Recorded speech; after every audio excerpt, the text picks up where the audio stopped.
Now for a quick instructional video on how to play the balls.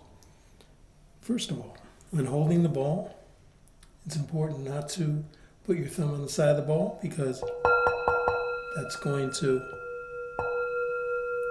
muffle the sound. And also with the fingers, we'll keep them flat as possible, not gripping like that, especially on the smaller balls. They need to be resonant on the flat of the hand.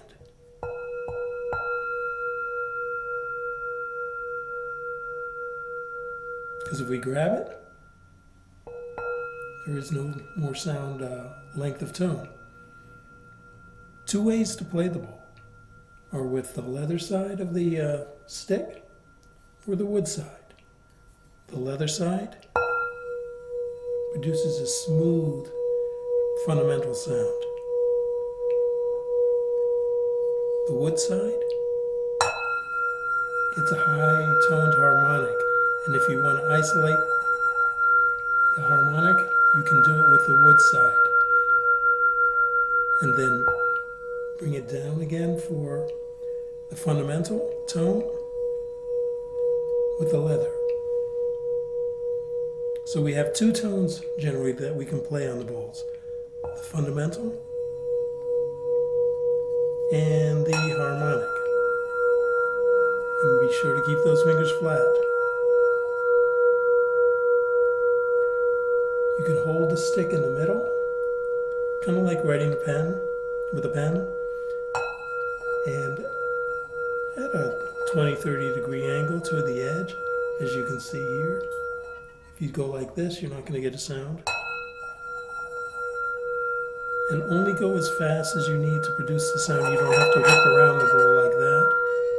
You want to go as slow as you can, but produce that sound.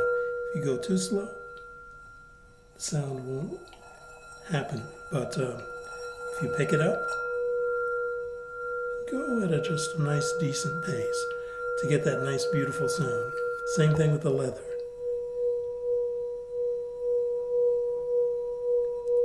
Be aware that not all bowls play good with the leather. Most do, but some don't. And some bowls are better just for the hit, more so than the spin. This one happens to be good at everything.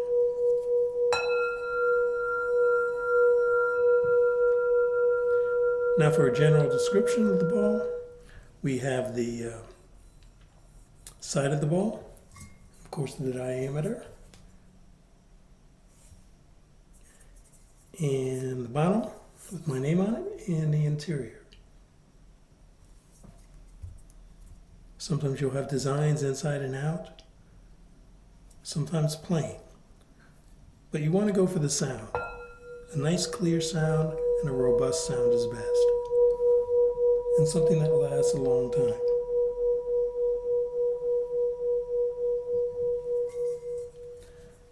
Different mallets we can use as well.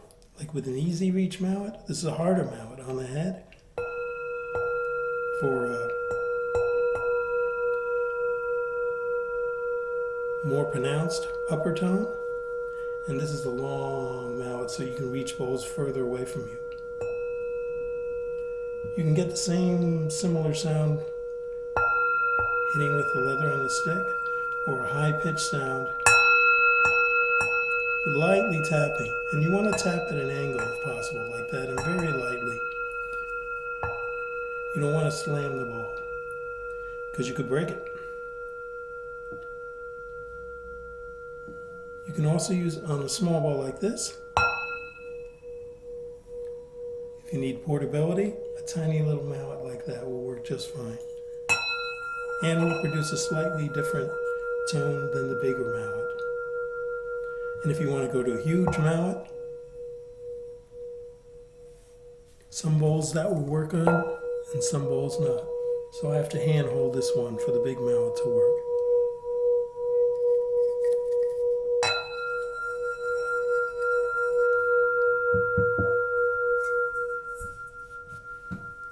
And if you want a soft hit on the ball, use this bigger mallet for a nice full soft hit. Also a smaller mallet like this will work fine. for a little bit of a lighter, airier hit.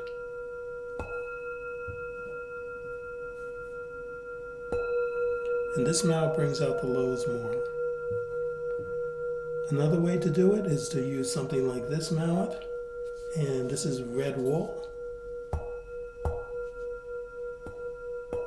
And you get a similar sound, not exactly the same, but similar. And you have the option of doing this too with the wood. There is no leather on this mallet though, just wood and wool.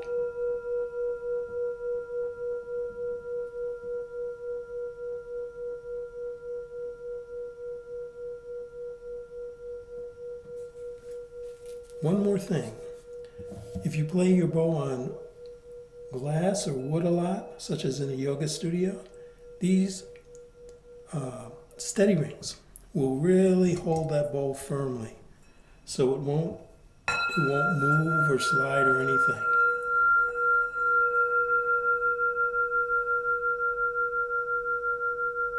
This pillow will hold the bow at 2-3 inches high if you need that.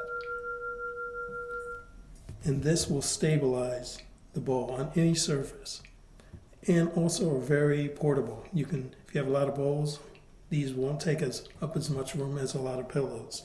And the next option would be a ring like this, which also is more stable than the pillow, but takes up more room than the steady ring made out of rubber. And on this bow, it kind of muffles it. So sometimes you have to pick the support with care, because some support may work with one bow and not so well with another, even if the same size. And even these, if they're too big or too small, might not work well with a certain bow or another. So there we have it as a basic instruction for how to play your bow. Hope this helps you out.